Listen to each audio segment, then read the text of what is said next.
A very good Monday morning to you. You are watching Y in the Morning, and it's about that time we delve into some lifestyle. And today in studio for the very first time, we have a Buddhist monk who goes by the name of John Paramai Dani Saro, all the way from Dhammakaya Monastery in Thailand. Oh, I will allow him to say good morning to you. Camera 4. Jumbo. Mambo Jumbo. I see you've learned a few Kiswahili greetings, eh?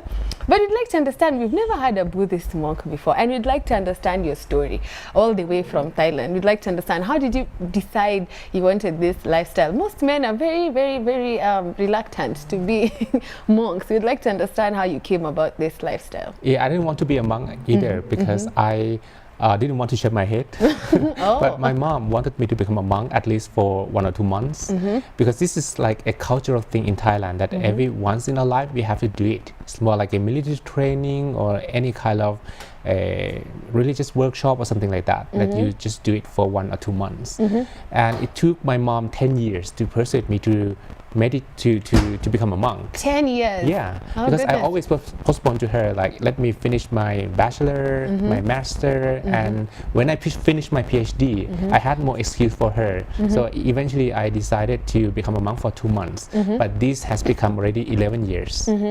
So once you joined the faith, what kept you in there? What did you find so interesting about the faith and this particular path that kept you in there for as long as you have been? Yeah, during the very first few weeks, I thought about quitting several times. Oh. Because it's difficult, I would say. My life, I had everything. But when I become a monk, they took many things away from me. So I could not have everything that I previously had before in my life.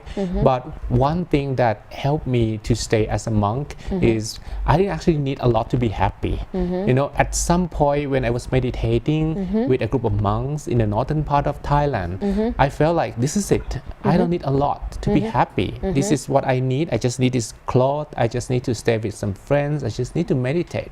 I don't need to stay with someone to be happy. I need a lot of money to be happy. I don't need to be famous to be happy. I can just be happy at that moment.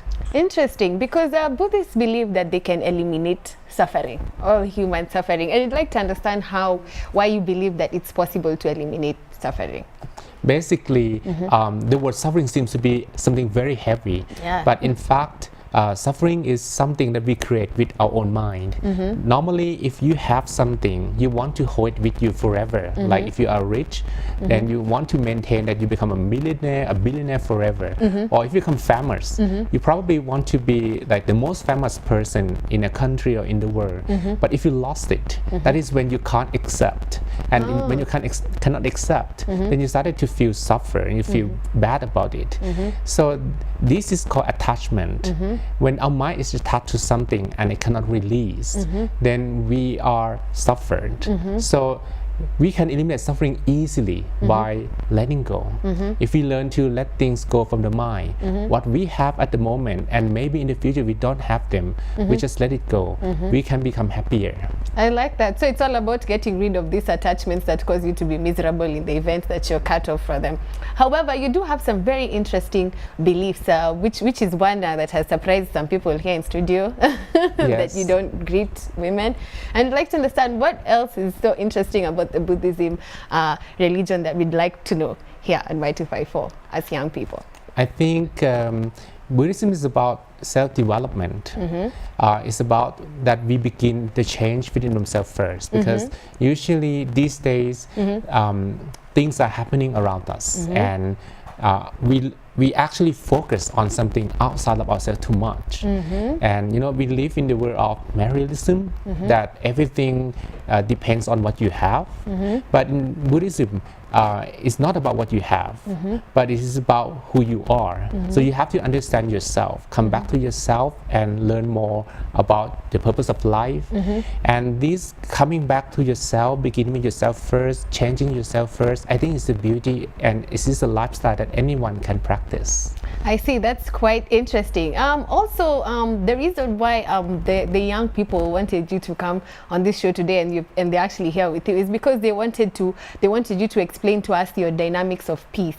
There's some very deep notions that you have about peace, and in this country right now, we are very peaceful at the moment, but sometimes it's a bit fragile. So we'd like to understand your ideas about peace, because that's what they wanted. Some solutions, some resolutions that you guys have about peace that we can use here in Kenya.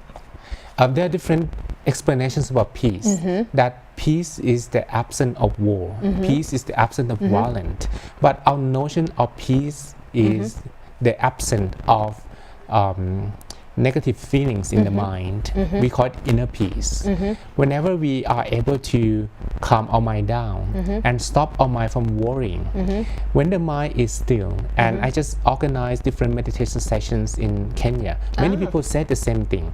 When their mind is still and their mind was not like trouble with all the problems and everything, they might find peace. And everyone said the same thing. They felt peaceful just by closing their eyes and stop thinking for a moment.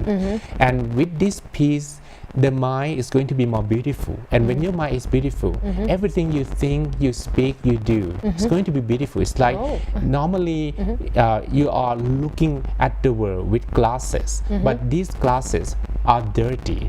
And if you look through dirty glasses, everything you see are not going to be beautiful. They're going to be dirty because you don't clean your glasses. The way that we practice, we clean our glasses.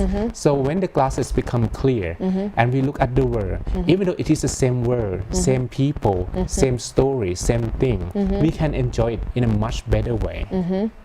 All right, I like that. So we need to clean our glasses, the lens in which we see life. Now, someone at home is wondering, they would like to understand what you do in the morning until the time that you sleep. Take us through your day. What's the day? What is it like to be a monk for a day? Well, the difference is, I think monk's life is just like everyone else on the planet. We have to eat, we have to go to toilet, we have to wash our body, but we don't actually work. Our work is to meditate and to teach people how to meditate. So the difference is that we can take 8 hours of the day that you normally have to spend with work in order to work with ourselves, work with our mind, and also teach other people how to be happy in the same way. So begin with ourselves first. When we are happy, we are able to share this happiness and inner peace with others.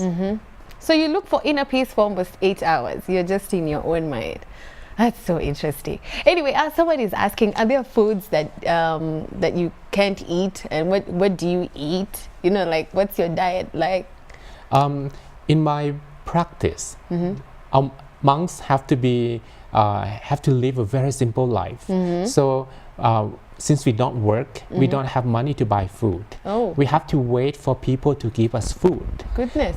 So everything that they give to me, I have to eat them. I cannot be picky. I want pizza, I want salad, I want this, I want that. Otherwise, people are not going to share food with me. So I eat their food, I meditate, I teach them inner peace. So this is how we both win. Because I have more time to discover my inner peace, and I have more time to teach to others how to be peaceful. But people, they also have to work, and they give me the food, so I share with them what I learned.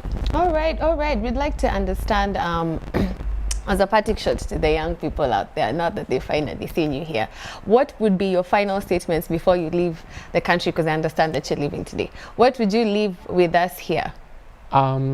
Actually, what I see in Kenya is a lot of people are interested in well-being, in mindfulness, and in meditation practice.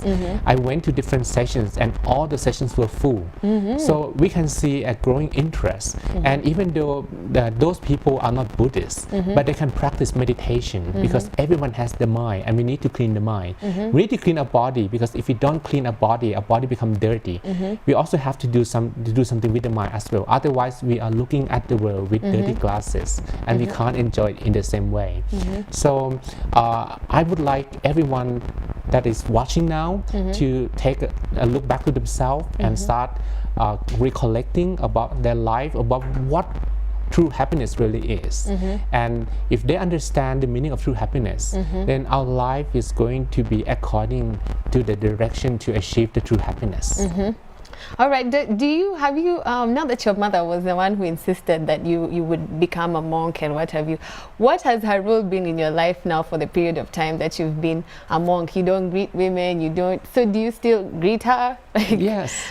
What's your relationship like right now? Actually, the thing is that even though I'm a monk, but I'm still a man. So a monk can quit being a monk at any time. Oh. And one reason that a monk would quit is having a romantic relationship in the mind. So in order not to prevent a relationship like romantic feeling to form, we try to actually avoid, like touching women. It doesn't mean that you have negative energy or anything like that, but we want to refrain ourselves so that we don't actually feel or engage in any romantic relationship. I see. So for how long do you intend to remain a monk? You want to die a monk? Do you want to change your mind? I never thought about that for years at the moment because my master told me that I should think about it one day at a time. Today I'm a good monk. Tomorrow I'm a monk, and that's it. So I don't think very much about the future, and this is a very good principle because I can remain pretty much at the present. So this is one biggest lessons that I learned at the moment is to be at the present moment and not to worry much about your future or the past, because your mind spend like 90% of your time worrying about the past and the future, and only 10% that you can stay at the present. But now I can stay more at the present, even though it's not 100% yet, but much more than before. All right, that's so interesting. Thank you so much for coming to today. I've learned how to. How do I say goodbye? How do I say goodbye? สวัสดีค่ะ สวัสดีค่ะ Sawadika. Yeah. Okay, thank you so much for coming Very to good. Y254 today. It has been such a break. It's my pleasure. And very enlightening. I wish you a safe flight, and please come back to Kenya and teach us how to clean our lenses. Some of us need that Usually help out here. Teach people one mantra. Yes. Hakuna Matata. All around the world. All right. Thank you so much. All right, you guys have been watching Y254 channel Y in the morning. Don't go anywhere. One Valentine is coming through, and we still have youth and politics coming through, and Man Crush Monday as well. So don't touch that dial, and do make sure you slide into our DM and participate. Palace social media, we're at Y254 channel. The hashtag is Y in the morning, and on Facebook we're at Y254. And in case you missed the interview, like you've just turned on the TV right now and you're seeing the monk and it's bye bye, you can always catch up with us on YouTube at Y254 channel. So don't go anywhere.